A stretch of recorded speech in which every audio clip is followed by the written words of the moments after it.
хүүхдүүд бид олуулаа их дэлхийнхээ хайранд аз жаргалтай өсөн төрнөж байна.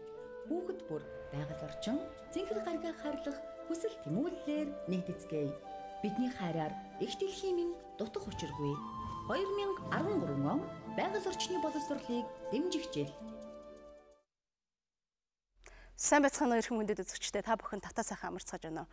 Байгаль дээлтэй хөгжлийн тухай ярилцдаг ногоон хөгжил нэвтрүүлгийн маань ээлж дугаар эхэлж байна. Тэгэхээр үзэгч та бүхэн санаж байгаа бах өнгөрсөн 7 хоногт бид ногоон хөгжил нэвтрүүлэг маань Эрдэмтдээ уулзах цаг тусгай дугаараа та бүхэндээ хүргэсэн билээ. Харин өнөөдрийн бидний сэдэв маань Монгол улс орны тогтвортой ногоон хөгжлийн боломж сорил гэсэн сэдвээр бид нар доктор профессоруудаа шууд нэвтрүүлгийнхаа танхимдаа урьж ярилцуулаад байна. Тэгэхээр хамгийн сүүлийн үед YouTube channel-д хамгийн олон хүмүүсийн санал хүсэлтийг аваад байгаа. Тогтвортой хөгжил гэж юу вэ гэсэн таны мэдгүй нэгэн мэдээлэлээр бид нар өнөөдрийн шууд нэвтрүүлгээ эхэлж байна. Тогтвортой байдал гэж аливаа зүйлс үргэлжлэн өөрсдийгөө тогтвортой байлгаж, ирээдүйд болон мөнхөд оршин тогтнох явцыг хэлдэг. Хүн төрлөختний үзэж байгаагаар бидний өөрсдийн амьдарч буй их дэлхий тогтвортой байна гэдэг нь их дэлхий маань хийх ёстой зүйлээ үргэлжлүүлэн хийх явдал юм. Хүн төрлөختнийг цэвэр агаар, ус, аюулгүй хоол хүнсээр хангаж бидэнд мөнхөд сайн сайхан амьдрах боломжийг олгох. Тогтворгүй байдал гэдэг нь ингэх боломжгүй гэсэн үг. Бид одоогоор ийм байдалд хүрээд байна. 20 жилийн өмнө эрдэмтэн судлаачид тогтвортой байдлыг тодорхойлсон бөгөөд энэ нь дөрвөн үндсэн зарчимтай. Эдгээр зарчмыг их дэлхийг хайрлан хамгаалах арга зам гэж үзэж болно. Хэрв бид тэрхүү зарчмыг баримталж амьдрал их дэлхий маань оршин тогтно гэсэн үг. Яагаад гэвэл бид их дэлхийнхээ нэгэн хэсэг бөгөөд энэ нь бидэнд ч бас хамааралтай. Их дэлхийг хайрлан хамгаалахын тулд нэгдүгээрт газрын тос хүнд металлаас хамааралтай байдлаа багасгах. Хоёрдугаарт нийлэг химийн бодисоос хамааралтай байдлаа багасгах. Гуравдугаарт байгаль дэлхийг устгаж сүйтгэдгээ бууруулах. Дөрөвдүгээрт хүмүүсийн ухаалаг хэрэгцээг хангах. Хүн ам өсхийн хэрээр их дэлхийн хэрэгцээ буюу үйлчилгээ, цэвэр агаар, ус, хоол хүнсний хэрэгцээ улам нэмэгдэж амьдралын түвшин сайжирдаг. Гэвч бидний амьдралын өнөөгийн хэв маяг их дэлхийн эдгээр үйлчилгээг үзүүлэх чадварыг эрс багасгаж байна. Бид өөрсдөө их дэлхийг устгаж сүйрүүлж байна. Бас өөрсдийнхөө амьдралыг сүйтгэж байна. Их дэлхий гэдэг бүх зүйлс нь өөр хоорондоо холбоотой систем. Тогтвортой амьдрахын тулд бид тэдгээр дөрвөн зарчмыг баримталж хийж байгаа зүйлээ хэрэгжүүлж амьдрах хэрэгтэй. Хэрв бид тэдгээр зарчмыг баримталж амьдрах чадвал бид тогтвортой байдлын төлөө хамтдаа ажиллаж, хамтдаа амьдрал ахуйгаа дээшлүүлэх боломжтой. Бид хог хаягдал баг гаргаж, баг бохирдуулж, нийгэмдээ тустай илүү олон зүйлийг хийх болно. Ингэснээр их дэлхий маань бидний амьдралд шаардлагатай хэрэгцээг өгч чадна гэсэн үг юм. За баярлалаа найруулагч. Тэгэхээр яг саяхан бидний таны мэдгүй жижигхэн мэдээлэл бол юм гэхээр үзэгчдэд бас ер нь тогтвортой хөгжил гэж юу юм бэ? Дэлхийн улс орн болгоныг тэмүүлээд байгаа тэр ирээдүй гэдэг нь өөрөө ямар хөгжил юм бэ гэдгийг бас бяцхан бид нар бас ойлгуулах хичээсэн юм. Тэгэхээр өдрийн гоо танаас би асуух гэдэг нь Монгол улс орны маань хөгжил өнөөдөр хэр тогтвортой байгаа вэ? Ер нь хэр зэрэг байгаль экологид, байгаль орчинд ээлтэй хөгжил болж чадж байгаа вэ? Монгол орн бид онгон нагшин байгаль хөг тэнгэрээр гайхуулж ирсэн үе байгаа. Гэхдээ өнөөдөр биднээс эдийн засгийн хөөсрөл энэ тооны үзүүлэлтийн онц хөөцөлсөөр байгаад Монгол орныхаа байгаль экологийг сүйтгэж дуслаа. Одоо алт хөтөлбөрөөс эхлээд дараа нь энэ стратегийн ордууд том уурхай энийг ашиглана гэж зүтгэж явсаар байгаад өнөөдөр Монголын байгаль маань газар сайгүй хордож бохирдоод өнөөдөр энэ ногоон хөгжил тогтвортой байдлыг ярихгүй байхын аргагүйгээр ийм төвшөнд хүргэсэн байна. Өнөөдөр шинжлэлийн засгийн газар энэ тогтвортой хөгжлийн бодлого, ногоон хөгжлийн бодлогыг аваад энийг хэрэгжүүлж эхэлж байгаа нь бол маш сайн ажил. Гэхдээ энэ дээр монгол хүн болгон өөрснөөхөө Монголынхаа уламжлалыг аваад уламжлал сэтгүүдээр үндэслээд энэ эдийн засгийнхаа хөгжлийг энэ байгаль экологидоо ээлтэй энэ байдлаар цааш нь үргэлжлүүлээд явах юм бол Монгол улсад бол гарц боломж байгаа байх гэж бодож байна. За баярлалаа. Тэгэхээр би дараагийнхаа асуултыг доктор профессор Чулуунгаа хандах гэдэг юм л. Таны нэг ярилцлагыг би уншижсэн санаж байна. Яг Монгол улс орны ардчлалын замлаар явсан дэвшлүүд дэвшил. Харин гэхдээ байгаль орчин нийгмийн хувьд сүрэл рүүгээ явж байна. Хэрвээ энэ замлаар бид нар удаан явах юм бол улс үндэстэн мөхөж магадгүй гэсэн ийм айхтар бас сануулгыг бол бас уншигчид өгсөн байсан. Ер нь яагаад та ингэж бас дүгнэлтийг гаргах болсон юм бол? За тогтвортой хөгжлийн 3 тэнхлэг эдийн засаг нийгэм байгаль орчин гэсэн 3 үзүүлэлтээр ингээд тавиад үзэхэр зэрэг сайн муу гэж үзэх зэрэг 8 төлөв байдал гаргаж болно. Ерөнхийдөө томьёолон. Тэгвэл хамгийн муу төлөв болох нөгөө байгаль орчинд доройтсон, нийгэмд доройтсон тэр төлөв рүү, тэр чиг рүү явж байгаа хандлага яг харагдсан байгаа юм л та. Тэгэхээр зэрэг энэ төлөв рүү их гүнзгий орчвол сүрэл рүү орчно. Ерөнхийдөө бол аливаа соёлууд, соёл иргэншил сүрэл гэсэн ном дээр Diamond харуулсан байгаа. Хэрв энэ аливаа соёл иргэншлүүд сүрсэн түүхийг аваад үзсэн чинь дандаа байгаль орчнод доройтуулаад тэгээд тэр байгаль орчныхоо доройтлын эсрэг сөрөг арга хэмжээ авч чадахгүй байсараа сүрчсэн байна. Тэгэхээр зэрэг энэ байдлыг шинжлэлийн засгийн газар яг дүгнэлт хийгээд энэний эсрэг ногоон хөгжлийн стратеги боловсруулъя гэж боловсруулсан байгаа. За энэ стратегийнхаа анхны төслийг боловсруулад ийм 5 чиглэлээр бол үндсэндээ боловсрууллаа. За уучлаарай. Энэ яг ногоон хөгжлийн стратегийн төслийн талаар эргээд бид нэр бас нэвтрүүлгийн явцад бол тодорхой ярих бах. Хулд орж байгаа та бол үнэхээр 1992 оноос хойш Монгол улс орны тогтвортой хэрхэн яаж хөгжүүлэх вэ гэдэг дээр бол бас их энэ чиглэлд маш одоо урт удаан хугацаанд судалгаа эрдмийн ажиллаа бас хийж авч ирсэн хүн. Ер нь одоо өнгөрсөн 20 жилийн хугацаанд бид нар бол яг үгүй тогтвортой хөгжил, ногоон хөгжил гэдээ бодохоор ярихаар энэ бол бас цоо шинэ ойлголт биш юм бидний хувьд. Ямар нэгэн хэмжээгээр бол бас үндэс суурин бий болчихсон. Ер нь яг Монгол улс орны хувьд ахис дэвшил гэдэг ч юм уу, ер нь яг аль салбарт илүү ногоон хөгжил, тогтвортой хөгжил үзэл санаа илүү шөнгөсөн байдаг юм бэ? Тийм. За одоо манай улс 1998 онд тогтвортой хөгжлийн үндэсний хөтөлбөрийн боловсруулсан. За тэр үедээ өнөөдрийн байдлыг харьцуулаад үзэх юм бол хэд хэдэн зүйлээр бид нэг сургамж авах хэрэгтэй гэж бодож байгаа. А нэгдүгээрт сая Чулуун доктор хэллээ, нийгмийн салбарт бол бид нэлээд том ухралт хийсэн. Жишээл 1998 онд боловсруулалт тавьсан хөтөлбөр дээр бид чи үндсэндээ ядуурлыг 2015 онд үндсэндээ гитлэнэ гэсэн. Тэр үеэс хойш одоо харах юм бол 2 дахин нэмэгдсэн байх шээ. За 1998 оны үед Улаанбаатар хотын агаарын бохирдлын тухай бидний анхны хурал одоо зөвлөгөө хийгээд агаарын бохирдлын тухай ярьж байхад үгүй та нар нөхөд минь одоо бохирдоогүй агаарын тухай ярьлаа гэж бидний шүүмжилж байсан. Тэгэхээр өнөөдөр бид нь бол одоо ямар хэмжээгээр хойш ухарсан байна вэ гэдгийг харагдаж байгаа. Тэгэхээр энэ хоёроос л харахад одоо үнэхээр бид нь санаа зовхоос аргагүй.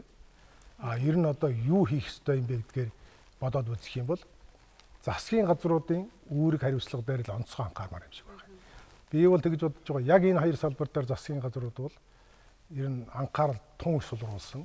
Эдийн засгийн хувьдаа бид наваад үзэх юм бол үнэхээр 98 оноос хойш бол том өсөлт гарсан л да. Тийм учраас эдийн засгийн салбарт байгаа өсөлт нь нөгөө одоо хоёр үндсэн гол бүрэлдүүлэх хэсэгтээ бол одоо тун бага зарцуулагдсан. За ер нь үндсэндээ зарцуулагдаагүй хэлж болно. Энэ бол өөрөө энэ эдийн засгийн хөгжлийн балансыг бүхэлд нь алдагдуулчлаа. Тэгэхээр одоо бол бид нэргээд өнөө алдаагаан засах тухай юм дээр бол маш хэмжээний хөрөнгө зарцуулж байна л да. Зүгээр бид нь Улаанбаатар хотын агаарын бохирдлыг бууруулна гэж жилд хичнээн зарцуулж байгаа билээ. Тэгээ ийм хэмжээгээр зарцуулахгүйгээр шийдэж болох байсан. Хэрэг тэгсэн бол манай эдийн засгийн хөгжилч гэсэн өнөөдрийнхөө сая төлхөө байх байлаа. Ер нь хүн ардын амьдралч гэсэн нэлээд хэмжээгээр урагшаа гисэн байх хэрэгтэй байлаа л гэж ингэж бодож байгаа.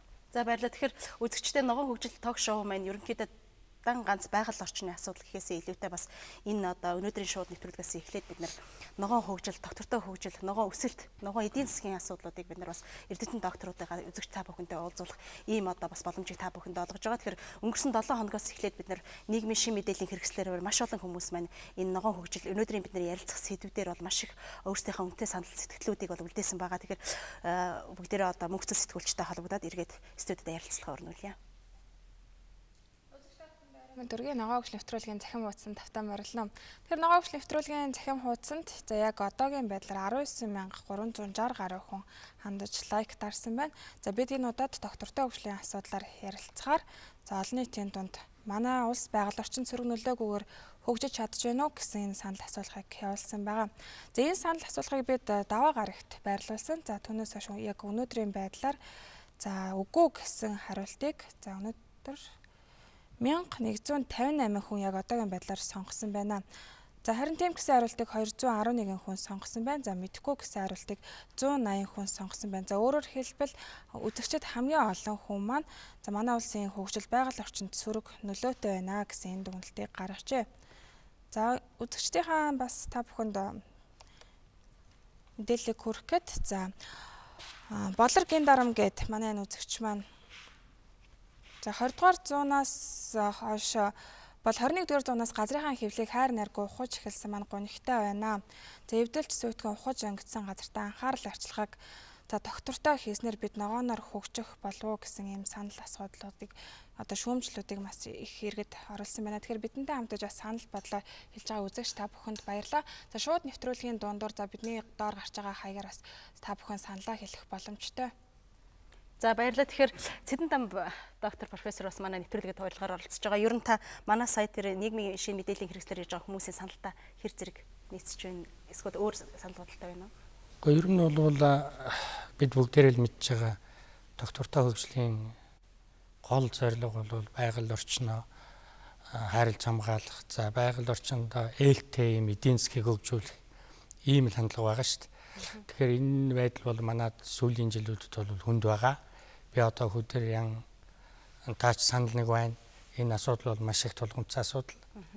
Тэгээд миний хувьд бол энэ доктортой хөгжлийн стратегийг боловсруулахаар болж байгаа нэг сайшаалтай юм. Манай ногоон хөгжлийн яамнаас. За тэгээд доктортой хөгжлийн стратегийг бол манайх бол бас боловсруулчихна. Манай улс бол тийм одоо мэрэгжлийн оюуны чих юм уу чадвахта харин хэрэгжүүлэхтэй анхаарах ёстой. Ер нь манай улсад хэрэгжүүлэх бодлогын баримтчгууд бол ер нь нэлээд байгаа шүү дээ. Тэгэхээр тэр хэрэгжүүлэхтэй засгийн газрын төвшөнд их анхаарах ёстой. Хэрэгжүүлэхийн тулд одоо байгаа тогтолцоо тэр бусад зүйлсээ нэлээд бас шинжлэх хэрэгтэй, сайжруулах хэрэгтэй. Энэ орчин үеийнхаа шаардлагад нийцүүлэх хэрэгтэй. Ийм саналтай байна да. Тэгэхээр Азийн сүрэнгээ сайдын зөвлөх бас манад оролцож байгаа. Ер нь байгаль орчин ногоон хөгжлийн яам саяхан бол бас нүүдлийн уламжлал соёлын өвдө толгуурлсан, өөр амьсгалын өөрчлөлт зохицсон ийм ногоон соёл иргэншил гэсэн ногоон хөгжлийн стратегийн төслийг боловсруулад байгаа шүү дээ. Нэлээд хэдэн удаагийн хилцүүлгүүд бас өрнөж байгаа. Ер нь та бас яг гол үзэл баримтлалын ямар төвшөнд яаж бий болсон гэж үзэж байгаа вэ? Тэгэхээр сая манай хүмүүс ч ярьлаа л доктортой хөгжлийн асуудлыг. Тэгэхээр доктортой хөгжлийг өнөөдөр Монголын хөрсөн дөр буулгахад бас дараагийн одоо дэлхийн нийтийн хэмжээнд тавьж байгаа тэр ерөнхий чиг бодлоготой нийт төлөх шаардлага гарч ирж байгаа юм л. Тэрний үхээр зөв өнөөдөр бол ногоон хөгжил гэдэг дэлхийн нийтээр ярьж байна. Тэгэхээр ногоон хөгжил гэдэг ингээд ярина гэдэг бол доктортой хөгжил, ногоон хөгжил хоёр одоо юугаар ялгаатай юм бэ гэдэг асуудал гарч ирж байна шүү дээ. Үнэн хэрэг дээр бол энэ тийм тодорхой ялгарх юм бол байхгүй. Энэ бол дүндээ дүн. Гэхдээ эцсийн дүндээ бол ногоон хөгжил гэдэг үгтэй зэрэг нүүрс хүчлийнхий багтай тийм эдийн засгийг бий болгох шаардлагатай нэгдүгээрт. Хоёрдугаарт бол альва одоо нөөцийг үр бүтээлтэй зохистой сайн ашиглах. За гуравдугаарт бол нийгмийн оролцоонд тулгуурласан ийм л хөгжлийг бий болгох шаардлагатай байна. Ийм учраас бол өнгөрсөн одоо 1998 онд доктортой хөгжлийн хөтөлбөр боловсруулад яагаад хэрэгжиж чадаагүй гэдэг дээр хулдор доктор ярьж байна л да. Энэ нь юу гэхтэй зэрэг саяны тэр 3 үндсэн зарчмыг л өнгөрсөн энэ 13 жилийн хугацаанд хэрэгжүүлж чадсангүй. Зөвхөн эдийн засгийн өсөлтийн төлөө бол хит явсан. Одоо өнөөдөр эдийн засгийн өсөлт 13% байгаа боловч энэ бол хөөсөн савнгийн хөөс шиг тийм эдийн засаг бий болчиход байна. Тэгээд тэр эдийн засгийн өсөлтийн үр өгөөж нь нийгэмдээ хүрч чаддаггүй. Байгаль орчноо бол сүйтгэсэн хэвээрэл байна гэсэн үг л дээ. Өнгөрсөн 4 жилийг аваад үзэхэд одоо яг уул уурхай ч юм уу баялагийг ард түмэндээ хэмжээгээр тараасан. Гэхдээ тэр нь бол нийгмийн хөгжилд дэм болж чадаагүй. Харин ч магадгүй одоо буруу сөрөг нөлөө үзүүлсэн байж магадгүй байна. Тийм учраас бол бид нэр одоо цаашдаа энэ уул уурхайтай тулгуурласан эдийн засгийг хөгжүүлэхэд бол юу хийх вэ гэдгийг энэ ногоон хөгжлийн стратегид гол нь тусгаж өгөх шаардлагатай байна. Ийм учраас бол манай яам энийг үндсэн 5 чиглэлээр боловсруулад одоо бас хэд хэдэн удаа хэлэлцүүлсэн. За одоо нөгөөдөр 29-нд бас нэлээд олон талын оролцоотойгоор төв орон нутгийн хүмүүсийг оруулж ягаад бас дахиж хэлэлцэнэ. Тэгээ хамгийн гол нь бид нар энэ хөгжлийн бодлого явуулахдаа олон түмэн дөрөө суурилжээд олон түмнийхээ саналыг авчаад тэдний оролцоотой явуулж ижил амжилтанд хүрэх хэрэгтэй юм байна. За баярлалаа. Холдорч доктор профессор та ер нь энэ бас стратегийн төсөл дээр ямар саналтай байгаа? Ер нь одоо хангалттай сургамж бол биднэрт байна, алдаа байна. Бид нар бас 20 жилийн нэг бас тодорхой хэмжээгээр амсаж үзлээ шүү дээ. Тэгэхээр тэрний одоо үр дагаврыг ч одоо өнөөдөр бид нар үзэж байна. Өшөө тийм ээ сүрэл одоо тэр хямралыг бол үр хаачтай үлдээхгүй тул бид нар өнөөдөр яах ёстой юм бэ? Тэр хэрэгжүүлэх арга замыг ямар байлгах ёстой юм бэ? Бидэнд бол одоо ингээд ер нь өнгөрсөн энэ 20 жилийн хугацаанд бас олдсон олдууд бийлдэ. Ийвэл тэр зүгээр одоо анхаарах тухай асуудал дээр ярил. Хамгийн гол нь тогтвортой хөгжлийн тухай ойлголт бол ер нь хүн амд нийлэнхүйд нь одоо бий болсон. Хөдөө орон нутагтсан тогтвортой хөгжлийн тухай ярьдаг. Улс орныхоо одоо орон нутгаа яаж хөгжүүлэх тухай боддог. Энэ бол их том одоо ололт чадвар хэм байгаа юм. Бас хандлага өөрчлөгдсөн. Тийм учраас бол тэр Адиас сүрэн докторын хэлж байгаа олон нийтийн оролцоотой хийх одоо асуудал нь бол тийм хүнд биш юм аа гэж нэгдүгээр бодогдож байгаа. За нөгөө талаас нь бол зүгээр ер нь одоо тогтвортой хөгжлийн бас байгууллагуудын тодорхой хэмжээний сүлжээ бидэнд байсан. Тэгэхээр тэр сүлжээг буцаагаад бий болгох хэрэгтэй юм. За нөгөө талаас нь бид харах юм бол ер нь ногоон хөгжил гэдэг чинь тогтвортой хөгжлийн тодорхой жишээ юм шүү дээ. Түүнээс энэ бол одоо цоо шин өөр нэг зүйл биш. Яг л одоо тогтвортой хөгжлийнхэн тэр хэсэг жишээ нь бол ногоон хөгжил байгаа юм. Тэгэхээр бид энэ чиглэлээрээ бол одоо үзэл баримтлаа нэлээд тийм тодорхой болгох хэрэгтэй. Тэгвэл би бол бас бодож ил байна. За Монгол улс бол 1990-ад оны үед үндсэндээ тогтвортой хөгжлийн хөтөлбөр боловсруулсан талаараа бол Аз намхан талаад их дээгүүр орж байсан юм. Тийм. Тэрэн дотор бол өөрөөр хэлбэл тогтвортой хөгжил гэдэг юм бол Аз намхан 7 орнууд дотор Монгол улсын брэнд дээр үндсэндээ хүлээн зөвшөөрөгдсөн юм. За харамсалтай энэ өнгөрсөн 10 хэдэн жилийн хугацаанд бол бидний энийг орхигдуулсан учраас тэр брэнд гэж юм бол байхгүй боллоо. Одоо бидний үндсэн зорилго бол ногоон хөгжлийг дээрээс Монголын хөгжлийн брэнд болгох хэрэгтэй. Гэхдээ энэ бол Аз намхан талаад одоо бидний тэр гарч ирэх байр суурь хэвээр яваа. Би хоёр юм дээр л тодруулж хэлье гэж байна. Нэгдүгээр бүх аймагуд нь одоо тогтвортой хөгжлийн хөтөлбөртэй сорын ганц орн бол Аз намхан талаад Монгол байгаа. За түүгээр зурхгүй бид чинь бүсчилж байгаа тогтвортой хөгжлийн хөтөлбөрөөр боловсруулад аймагуудын иргэдийн хурлууд нь баталсан хөтөлбөрүүд байгаа. Тэгэхээр энэ бол өөрөө одоо маш том чадвар юм байгаа юм. Тэгэхээр одоо дараагийн шатнд бид нь юу хийх вэ гэхээр зэрэг нэгэнт энийг хэрэгжүүлэх тэр хүмүүсийн чадварыг бий болгох хэрэгтэй. Чадварыг бий болгох тэр цоочноор хүн бэлдэх тухай асуудал биш. Нэгэнт урдталт нь бий болсон тэр одоо хүмүүсийнхаа боловсролын дээшлүүл хэрэгтэй байна. Тодорхой төвшөнд гарах хэрэгтэй байна. За тэгээд ер нь одоо энэ төрийн байгууллагуудад энэ асуудлыг ойлгодог, мэдэрдэг. За хуучин одоо ажиллаж байсан ер нь туршлагатай болсон улсуудыг татан оролцуулах. За тэгээ хөдөө орон нутагт хүмүүсийг өөрсдөө нь оролцуулах хэрэгтэй. Яагаад гэвэл ногоон хөгжил өөрөө хүмүүсийн амьдарч байгаа тэр сав ертөнцтэй шууд холбоотой. Сав ертөнц, шим ертөнц хоёрыг бол хөдөө орон нутагт ажиллаж байгаа, амьдарч байгаа малчид л төлхөө сайн мэднэ. Тиймээс тэр хүмүүсийн оролцоотой хийх юм бол бидэнд одоо энэ ногоон хөгжилд хүрэхэд тийм холгүй тийм хүндрэлтэй зүйл биш гэж надад бодогдож байгаа. Бусад орнтой харьцуулбал. За баярлалаа. Тэгэхээр эргээд чулуун доктортай хандах гэдэг нь. Ер нь та бүхний сая боловсруулсан стратеги, ногоон хөгжлийн стратегийн төслийн бан хамгийн гол амин зүйлс нь юу вэ? Юун дээр төрсөн? За Рио нэмэх 20 хуралцсан өнгөрсөн оны 6 сард. Тэгээд энэ хурал дээр бол өнгөрсөн 20 жилдээ бас дүгнэлт хийсэн. Тэгээд зөвхөн манай улс ч биш дэлхийд даяар бас ямар асуудлууд шинээр бас тулгамдаад гараад ирв. Яагаад бид нар тогтвортой хөгжлийн замаар бас харьцангуй үр дүнд хүрч чадсангүй гэх мэтлэн асуудлуудад дүгнэлт хийгээд тэгээд бидний хүсэж буй ирээдүй гэсэн их гол чухал бичиг баримт гаргасан. Тэгээ энэ бичиг баримт бол юу шинээр бас юу энэ ногоон хөгжлийн асуудлыг шинээр тавьж бас үндэслэл болж өгч байгаа юм. За энэ дээр бол жишээлбэл уур амьсгалын өөрчлөлт бол тухайлбал ер нь бол хамгийн муу хувилбараараа яваад байна. Тийм учраас уур амьсгалын өөрчлөлт дасан зохицох асуудлыг тавихаас өөр аргагүй. Ерөнхийдөө бол дэлхийн амьдралыг тэтгэх тогтолцоогоо баталгаатай хамгаалаад хөгжих асуудал бол үнэхээр хүн төрөлхтний өмнө толгомцсон асуудал болж байна гэж дэлхийн түвшинд тавьсан байгаа. Тэгэхээр зөв ер нь амьдралыг цэцэх тогтолцоогоо сүйтгэхгүйгээр оршин тогтнох соёл иргэншлийг ногоон соёл иргэншил гэж үзэж болно. Тэгэхээр зөв ийм нэлээд дэлхийн түвшинд болон Монгол улсынхаа түвшинд ч гэсэн ногоон талынхаа сав шим тогтолцооныхаа талын асуудлыг нэлээд түлхүү тавьсан.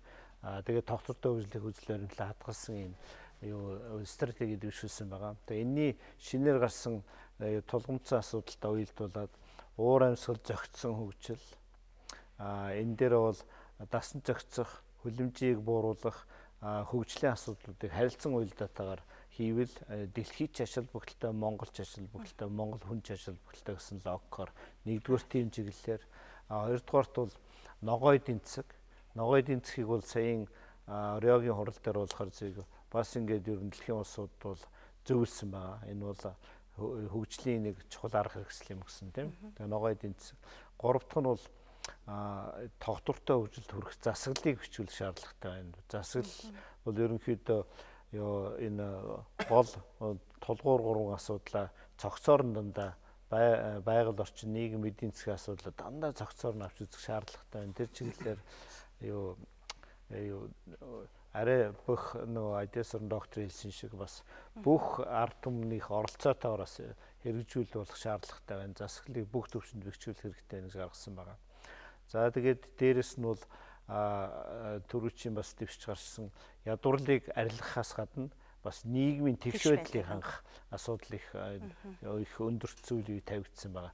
Хамгийн сүүлийн гол нэг хэсэг нь болохоор зэрэг соёл ба өв гээд тэр асуудлыг бид нар бас нэлээд орхигдуулсан байна. Тэр бол болохоор зэрэг сая манай холдорч доктор ярьлаа. Үнэхээр юуныхаа үндэснийхээ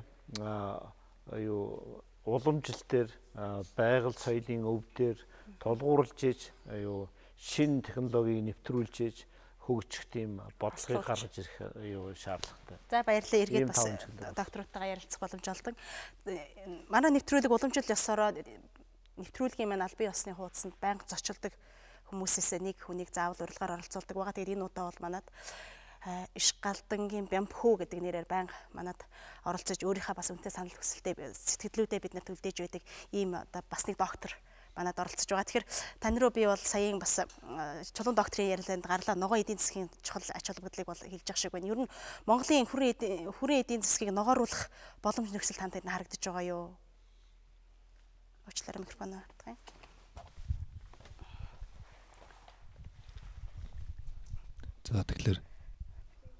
За тэгэхээр баярлалаа. Тэгэхээр өнөөдөр энэ манай Монгол улсад энэ ногоон хөгжлийн үндэсний стратеги боловсруулахад бас нэлээд чухал хэрэгж байгаа маань бол энэ ногоо эдийн засаг байгаа.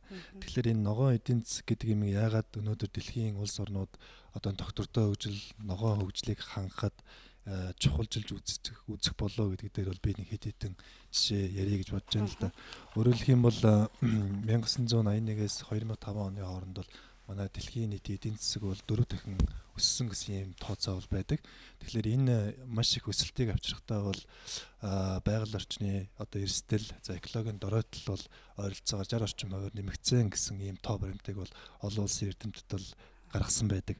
За тэгээд энэ нь юу гэж хэлж байгаа юм бэ гэхээр ерөнхийдөө энэ дэлхийн эдийн засгийн энэ асар их өсөлтийг авчрахад байгаль орчиндөө хэрхэн хаалгатай хөгжиж ирснийг бол тод том харуулж байгаа судалгаанууд бол байгаа. За тэгээд энийг бол ерөнхийдөө бид нар бол одоо уламжлалт эдийн засаг буюу хүрэн эдийн засгийн одоо загвараа гэж бол тодорхойлж байгаа. За тэгэхээр өөрөөр хэлэх юм бол энэ хүрэн эдийн засгийн үед яадаг вэ гэхээр олон улсын байгууллагууд хийсэн судалгаанууд нэгтгэж дүгнэж үзэхэд бол ерөнхийдөө энэ хүрэн эдийн засаг хөгжснөөрөө бол байгаль орчны эрсдэл нэмэгдэх, за байгалийн нөөц баялагын хэд ашиглалт гарах, за энээсээ болоо байгалийн нөөцийн хомсдол үүсэх. За үүний зэрэгцээгээр нийгэмдэх одоо капиталын тэгш бус хуваарлалт явагдсны үндсэн дээр нийгэмдэх одоо баян хаосны ялгаа гэх юм уу одоо ялгарл бол маш их эрчимтэйгээр нэмэгдсэн гэсэн иймэрхүү юунууд бол байдаг. За дээрэс нь бас нэг гол юм бол энэ хүрэн эдийн засгийн үед бол хөрөнгө оруулалт бол маш чухал. Тэгэхээр энэ хөрөнгө оруулалт бол хаашаа чиглэж ирсэн бэ гэхээр үндсэндээ нэгдүгээрт бол энэ үйл хөдлөх хөрөнгө, хоёрдугаарт энэ газрын одоо байгалийн нөөц баялагын ашигт малтмыг ашиглахад, гуравдугаарт энэ санхүүгийн зах зээлд бол маш төлхөө орж ирсэн. Гэтэл эсвэргээрээ өнөөдөр биднээсийн хүсэж байгаа тэр доктортой дайрч буй байгаль орчныг хамгаалах зорилттой хөтөлбөрүүд, за ялангуяа энэ усны нөөцийг хамгаалах, за биологийн олон янз байдлыг хамгаалах энэ зорилтод одоо арга хэмжээнүүд бол оруулж ирсэн хөрөнгө оруулалт бол маш харьцангуй бага байгаа.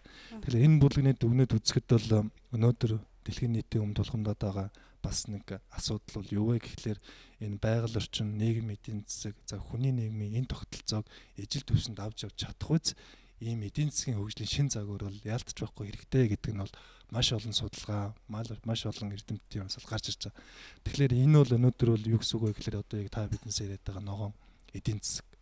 Тэгэхээр энэ ногоон эдийн засаг гэдэг бол өнөөдөр манай Монгол улсад дэлхийн нийтэд бол сүүлийн жилүүдэд яригдж байгаа юм шинэ ойлголт бол байгаамаа. За эргээд бас яг дэлгэрүүлээд ярилцсан. Тэгэхээр эрдэмтдэр руугаа дахиад хандъя. Ер нь сая тэр зүй тогтолтоо тэр хөгжлийг бий болгох тийм боломж ер нь манад Монгол оронд байна уу? Зиндан баатараас эхлэх үү?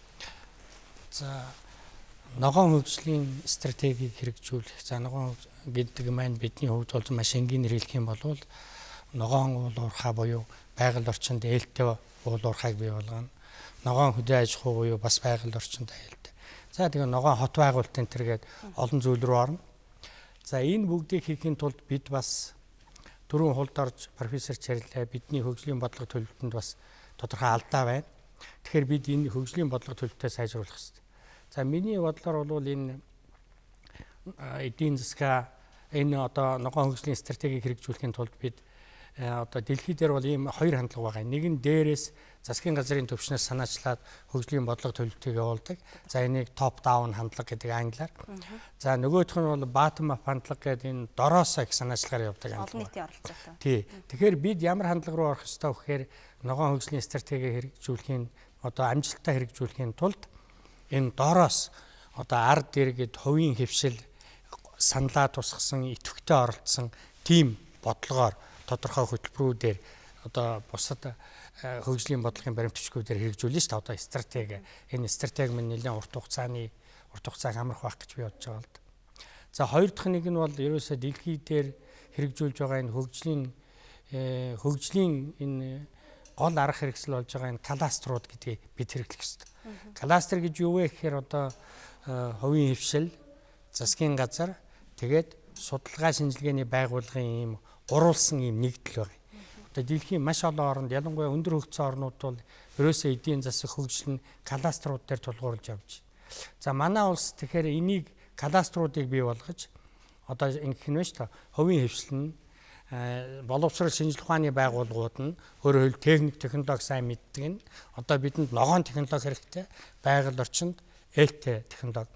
За засгийн газар нь болохоор одоо өөрийнхөө бүрийн эрхийн дагуу одоо төрийн зохицуулалтын хөшүүргүүдэд хэрэглэх нь шүү дээ. Төсвийн, татварын, гадаад худалдааны гээд хөшүүргүүд дэмжих. Тэгээ ийм маягаар ийм гурвалсан холбоон дээр тулгуурсан кластерууд их хэрэгтэй. Яагаад гэвэл ногоон эдийн одоо энэ хөгжлийн стратеги минь өөрөө бас хөрөнгө мөнгө хүч маш их шаардсан том ажил шүү дээ. Зүгээр ганц жишээ хэлэхэд өнөөдөр манад бол за уул уурхайн салбараас бусад салбаруудад нэг өндөр технологи айхтар ороод ирчээгүй шүү дээ. Тэгэхээр бид бол өндөр технологи руу орохоос өөр арга байхгүй. Тэгвэл өндөр технологи руу орохын тулд бидэнд хамтарч нэгдэж ажиллах. Одоо засгийн газартайгаа хувийн хөвшилтэйгээ одоо эрдэмтэд судлаачтайгаа бүгдээрээ нийлж одоо миний зүгээр маш энгийнээр хэлбэл зангидсан гар шиг болж ингэж уршаа хөгжих юм аа. Тэгэхээр би бол энийг л одоо сайн дэмжээсэ ойлгоосэй гэж бодож байна. Одоо манай засгийн газрын хүмүүс. Бусад профессорууд бас ямар саналтай нь ер нь улс орон болгоныг бас ингэж ногоон хөгжлийн бай доктортой хөгжил рүү тэмүүлж байгаа тэр загварыг харж байхад ер нь бас яг саяын одоо цадин дамгоо ярьдаг шиг доороосоо тий бодлого хөгжил төлөвлөдөг. Дээрээс нь бас ер нь инновац гэдэг ч юм уу, ногоон технологи гэдэг ч юм уу, эсвэл ногоон хөрөнгө оруулалтын асуудал гэдэг ч юм уу, аль нэг тийм хурдсахуурыг бас их ашиглаад ах шиг байгаа юм. Ер нь Монгол орны хувьд ногоон хөгжил ямар хурдсахуурыг хэрэгтэй бай тийм профессор. Хэзэг ер нь зүгээр ногоон хөгжил хэзэг ийм одоо хөндөй ч юм уу, аль эсвэл хүн ойлгохдохгүй тийм хэцүү зүйл биш шүү. Ногоон хөгжил бол маш энгийн зүйл. Ерөөсөө л аривлын хэмнэлт байх. Ерөөсөө өөрөөлбөл эрчим хүчээ хэмнэх хэрэгтэй. Дулааны алдагдлыг багасгах хэрэгтэй байгаа. Тэгээд ер нь өнөөдөр дэлхийд дахинд ярьж байгаа одоо 4E гэдэг зарчим байгаа. Уул нь бол одоо 4R гэж. Монголоор бол 4E гэд бид орчуулдаг. Аливаа нэгэн бүтээгдэхүүн юм уу, аливаа зүйлийн одоо эдлэгийг л уртсах шаардлагатай. Өөрөлдөл одоо дээл хувцас байлаа гэхэд тэр чинь 1 жил өмсдөг юм бол тэрийг 2 3 жил өмсдөг. Тэр хэмжээгээр хог хаягдлыг багасгах чинь гэсэн үг байхгүй. За 3 дугаарт бол одоо эрс багасгах. Англиар бол reduce гэж яриад байгаа юм. Тэрний үгтэй энэ тансаг хэрэглээ тэр их олон төрлийн хэрэглээг бол маш одоо бага хэмжээгээр явуулах шаардлагатай байна. Дараагийнх нь бол одоо эргүүлж ашиглах гэж байна. Өөрөөр одоо яг бид нар бол ээгээр нь ингээд 4 яриад л. Тэрийг бол эргүүлж ашиглана гэдэг бол ямарваа нэгэн бүтээгдэхүүнийг дахиад одоо өргөжлүүлээд ингээд ашиглах юм бүрэн боломж байдаг. Дараагийнх нь бол эргүүлж боловсруулах гэж байна. Тийм учраас бол бид нар энэ 4 зарчмаар өнөөдөр энэ үйл ажиллагаагаа явуулж хүн ардын оролцоотой бол энийг шийдвэрлэх юм боломж байж байгаамаа. Тухайлбал өнөөдөр бид нар хог хаягдлыг асар их зүйлийг гаргаж ирж байна. Өнөөдөр бол дэлхийн нийтийн хэмжээнд хог хаягдал гэдэг ойлголтыг тэрийг алт мөнгө бүтээгдэхүүн гэдэг талаас нь хардаг болчиход байна шүү дээ. Өөрөөр хэлбэл эргээд тэр бол мөнгө болдог. Тухайлбал одоо бохир ус гэж ярьж байгаа. Бохир усыг бол алтал гэж ярьж байна. Бохир ус гэж ерөөсөө тийм ойлголт байхгүй. Тэрийг бол эргээд цэвэршүүлээд хүн уудаг хэмжээний ус болгож ашигладаг ийм л технологийн ярьж байна. Тэгэхээр зэрэг бол энэ болгоныг хийхэд бол нэгдүгээрт мэдлэг хэрэгтэй, хоёрдугаар технологи хэрэгтэй, гуравдугаарт бол олон нийтийн идэвхс наачлага оролцоо хэрэгтэй. Тийм учраас бол бид нэр хүн ардаа энийг аль болохоор таниулж ойлгуулах шаардлагатай байна.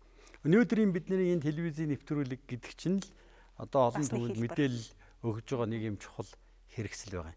Энэ мэтлэнгээр ингээд хүүхдүүдийг нийгмээ ерөөсөө бүх хүмүүсийн оролцоотойгоор энийг бий болох шаардлагатай. Нөгөө талаар бол манайд ирнэ ногоон эдийн засаг энэ доктортой хөгжил гэдэг юм цоо шинэ гарч ирж байгаа маяг үгүй. Бидний хуучин уламж бол ерөнхийдөө тэр доктортой хөгжлийн тийм уламжлалаар л байж исэн зүйл байгаа юм л. Тэрийг бид нэр яг уу энэ одоо хөгжлийн энэ явцад алдчихсан, гээчихсэн тийм байх. Тийм учраас бол тэр хуучин уламжлалаа бол сэргээж орчин үеийн энэ мэдээлэл технологийн хөгжилтэй уялдуулснаар бид нэр энийг даван туулах юм болцоотой байгаамаа. Тэр Адиасрын профессорын хэлж байгаа саяын тэр алдчихсан, гээчихсэн тэр зөвлөдүүдийг бид нэр одоо яах ёстой вэ нүдэр тэгээд засгийн газраас заавал дээрээсээ хараад байх ёстой юу эсвэл хүмүүсийнхээ хандлагыг өөрчлөхийн тулд одоо тийм мэдлэгжүүлэх мэдээллийг өгөх ёстой юу дутагдсан суулж өнөөдөр бид нар бас ногоон хөгжлийг ярих тодорхой хэмжээний одоо бас тийм нөхцөл боломж бүрдээгүй. Би бол ингэж бодож байна. Одоо за ер нь бол энэ ногоон хөгжлийн асуудлыг хэрэгжүүлэхэд бидэнд юу анхаарах ёстой юм бэ ихний ээлжинд. Ялангуяа засгийн газар төрийн байгууллагууд юунд анхаарах ёстой вэ гэдгээс эхлэе гэж бодож байгаа. За юуны төрөнд бол энэ ногоон одоо бид ногооруулах гэж ярьдаг ногоон болгох салбараа тодорхойлох ёстой. Аль салбар? Тэргүүлэх салбараа. Тий. Тэгээ эрен бэлэх ёстой. Эхний ээлжинд нь аль байх ёстой юм бэ? Тэрнийхээ дагуу түрүүний хэлдэг үндэсний чадварыг бий болгоно. Тэн дотор ямар технологи хийх үү, ямар инновац одоо гаргаж ирэх үү гэдэг чинь тэр салбараар гарч ирэх ёстой. Тэгж байж хөрөнгийнхаа зарцуулалтанд бол үр дүнтэй хандах хэрэгтэй юм байна. За одоо бидний зүгээр хамгийн их ярьж байгаа шийдэл уул уурхайн салбар байна. Тэр уул уурхайн салбарт бол их том төслүүд хэрэгжиж байгаа.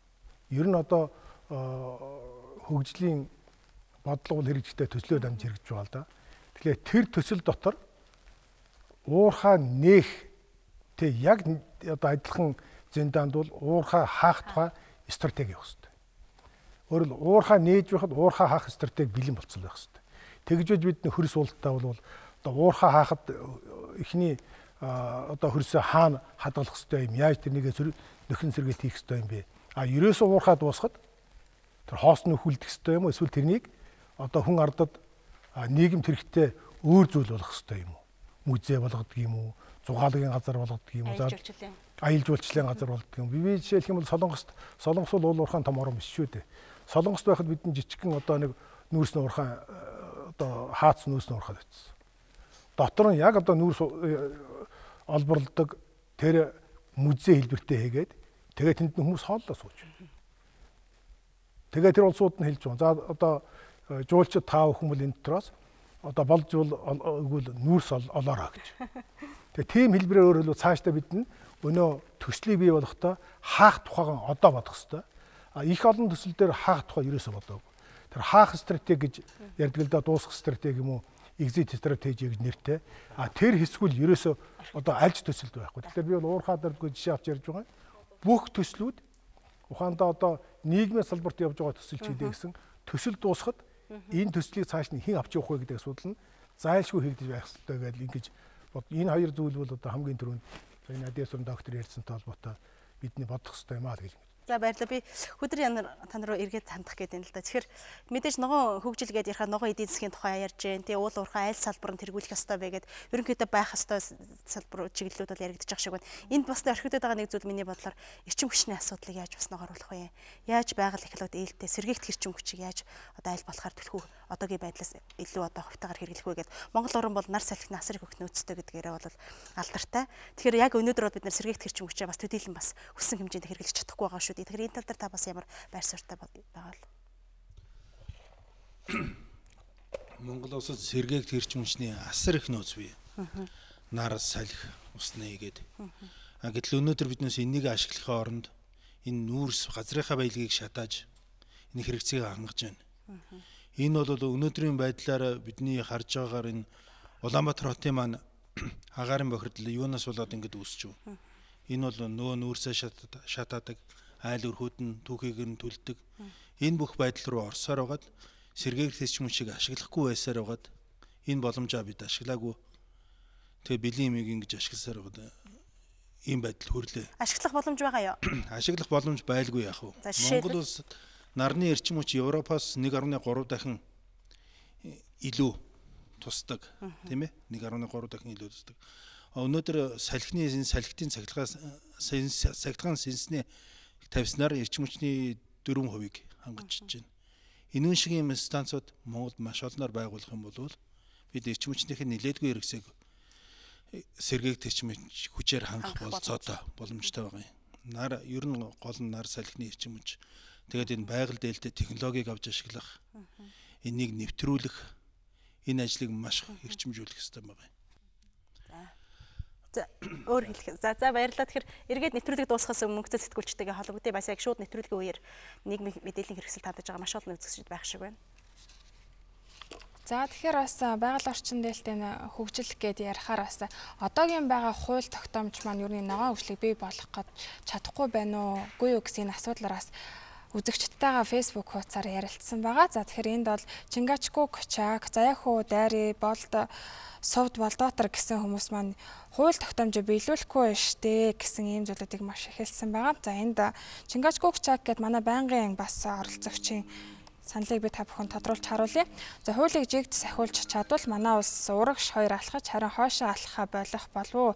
Хүмүүсийн хандлагын тухайд бол харин ч хамлалттай байна гэсэн юм зүйлийг хэлсэн байна. За нэвтрүүлгийн дундуур бас Онон Яндан гээд оролцогч маань бас ногоон хөгжил гэдэг бол гээд тайлбарласан зүйлүүд хэлсэн. Гэхдээ бас ногоон хөгжлийг бий болгохын тулд хүмүүс өөрсдөө бас эко бүтээгдэхүүнийг сонгох хэрэгтэй, эрчим хүчний хэмнэлттэй бүтээгдэхүүн хэрэглэх хэрэгтэй. За ойрхон газар машиныг хэрэглэхгүй алхаж байх шаардлагатай гээд иймэрхүү саналуудыг хэлсэн байна. За баярлалаа. Тэгэхээр нэвтрүүлэг дуусахад 4 минут дутаа байна. Тэгэхээр дахиад профессорууд маань ерөнхийдөө бид нар одоо яг нийт тэргуунд юу хийх ёстой вэ гэдэг дээр товчхон өгүүлэлтүүдээ хэлээд авчээ. За хэдэн дамаагаас хэлэх вэ? За миний хувьд бол энэ ногоон хөгжлийн стратеги бол ингээ гарна. Олноороо хилцэж байгаа юм чинь сайн аятайхан стратеги гарчна гэж бодож байна. За энийг хэрэгжүүлэхдээ би түрүүчийн санаагаа үргэлжлүүлээд одоо ногоон хөгжлийн стратегич ерөнхий агуулгаараа суудсан нэг зүйл байгаа. Энэ юу гэхээр тэр олон нийтийн оролцоог маш сайн болгох хэрэгтэй. Одоо бид нэр энэ шинэ төсвийн тухай хууль гараад энэ төсвийн тухай хуулийг одоо хэрэгжүүлэхэд одоо олон нийт маш идэвхтэй оролцож шүү дээ. Одоо төвөөс одоо засгийн газраас орон нутгийн хөгжлийн сангаас шилжүүлсэн хөрөнгийг аймаг сумын иргэд нийтийн хурлаараа, багийн хурлаараа, олон хурлаараа хэлцэж өөрсдийнхээ санал бодлыг тусгаж одоо ямар ажил хийх вэ гэдгийг тодорхойлж байна, тийм ээ. Энэ шиг байгалаа яаж хамгаалах вэ? Ногоон хөгжлийн одоо тэр үйл ажиллагаануудыг яаж хэрэгжүүлэх вэ гэхэд иргэдийг маш өргөнөөр оруулах хэрэгтэй. Энэ хамгийн чухал гэсэн санааг хэлж байгаа шиг байна. Чулуун доктор. За юу миний хувьд бол ямар ч хэсэн ногоон соёл иргэншил гэсэн ногоон соёл иргэншлийн стратеги бол юу батлуулж авбал их мэдээж их таатай байна. Яг энэ бол Монголын өнгөрсөн жилийн эдийн засгийн форумоос төрсэн Монгол брэнд байгаа. Тэгээд энийг бол дэлхийн түвшинд ч гэсэн Монгол улс бол энийг батлуулчвал дэлхийн түвшинд бас манлайлаад явах тийм болцоо байгаа. Тэгээ энэ дотор бол бас яг үнэхээр юу хөдөө нутгаа яаж өрөмцөөр юу үндэсний байгаль соёлын өвөө байгуулад түн дээр тэднийг ногоон соёл иргэжлийн бүс болгоо хөгжүүлэх үү, яаж ийм ногоон хотыг юу хөгжүүлэх үү гэсэн санаанууд бүгд суусан ийм хотуудыг яаж хөгжүүлэх үү, яаж гадаад орнотойгоо хамтарч ажиллах уу, яаж энэ хувийн компаниудыг байгаль орчинд болон нийгмийн хариуцлагатай болох уу гэх мэтлэн маш их чухал санаанд суусан. За баярлалаа. Үнэхээр таны хэлдгээр тэгвэл Ряд 40-т бол Монгол улс орн ногоон хөгжилд хамгийн амжилттай хэрэгжүүлсэн улс орны тоонд орох болтгоо гэж өрөө. За хулдарч профессор явд. Тий, одоо ногоон хөгжлийг ер нь хангахд бол энэ хөдөө орон нутагт нэлээд анхаарал төвлөрүүлж ажиллах хэрэгтэй. За түрүү би нэг дурдсан хөдөө орон нутагт бол ер нь хөгжлийн стратегийн хувьд бол нэлээд тодорхой болцсон. За тэр нь бол яг одоо саяны бидний ярьж оролцооны аргаар бий болсон стратегиуд байгаа. Тэгэхээр одоо өөрөө хэрэгжихтэй бас оролцооны аргаар хийж хэрэгтэй юм байна. Хөгжилд бол хэрэглэгч өөрөө бас л одоо тэр ногоон үзэл баримталтай байж зөв хэрэглээтэй болох хэрэгтэй. Тийм учраас тэр оролцоо гэдэг бол маш өргөн утгаар нь юм. За уучлаарай нэвтрүүлэг дуусгах гэдэг нь тийм профессор. За би энэ 3 жоохон юм хэлчихье. Доктортой хандаж одоо бол энэ газрын хуулийг шинжлэх юм процесс явж байна. Одоо тэрний урьдчилан хэлэлцүүлэг явж байгаа. Тэн дээр яг хөөхтэй зэрэг одоо газар олголт, газар хуваарлтыг бол засаг даргын мэдээс сул аваад ард иргэдийн оролцоотойгоор орон нутгийн иргэд өөрсдөө одоо газрынхаа төлөвлөлтийг хийгээд хинд ямар газраа өгөх гэдгээс бол хамгийн түрүүнд эхлэмээр байгаа нэгдүгээр. Хоёрдугаарт нь бол тухайн нутаг орны байгалийн нөөцийг ашиглахад иргэдийн оролцоог бий болгох шаардлагатай байна. За гурав дахь нэг чухал зүйл нь үхээ одоо бид нэр юуны төрөнд энэ эрчим хүчний хэрэглээг багасгах шаардлагатай. Дулааны алдагдлыг багасгах. Хэрхэмжлэнгийн маш энгийн зүйлүүдээс л энийг эхлэх юм бололцоо байна л да. За маш их баярлалаа. Тэгээд нэвтрүүлгийг манд төгсгөх бэмхэ доктор нэг За тэгэхээр өнөөдөр бол манай Монгол улс бол өөрөө маш өргөн удам нутагтай, нэгдүгээр цөөн хүн амтай. Тэгэхээр ерөнхийдөө бол энэ ногоон хөгжлийг одоо бид нар хөгжүүлэхэд, бэхжүүлэхэд бол бидэд бол маш олон давуу тал байгаа. Энийн хамгийн тод жишээ бол өнөөдөр манай Монгол орны ихэнх дийлэнх нутгийг бол харьцангуй одоо байгалийнхаа унган төрх байдлыг хадгалж ирсэн нь энэ бол бидээс нэлээдгүй том давуу тал. Бусад улс орнуудтай харьцуулах юм бол за тэгээ саяны одоо манай Ахмад одоо докторуудын профессорууд маань хэлж байгаадаа яг адилхан энэ ногоон хөгжлийг одоо ногоон хөгжлийнхаа үндэсний стратеги батлах за энийг цаашд хэрэгжүүлэхэд бол за манай Монголын ард түмний оролцоо гэдэг бол хамгийн чухал. Тэгэхээр уучлаарай Монголын ард түмний оролцоо чухал гэдгээр таслахаас өөр аргагүй болоос эрхэм хүндэт үзэгчтэй ногоон хөгжил нэвтрүүлгийн маань энэ 7 хоногийн дугаар үгээр өндөрлөж байна. Хамгийн гол нь өнөөдрийн нэвтрүүлгээс та бүхэн Монгол улс орны доктортой хөгжил ногоон хөгжихэд одоо доктор профессорууд маань өнөөдөр хамгийн гол зүйл ямар арга замаар яаж хөгжүүл хамгийн төхөмтэй бэ гэдэг дээр анхаарлаа хандуулж ярилцсаныг та бүхэн ойлгосон байх. Ингээд эх 7 хоногийн энэ өдрөөр дахин уулзъя баяртай.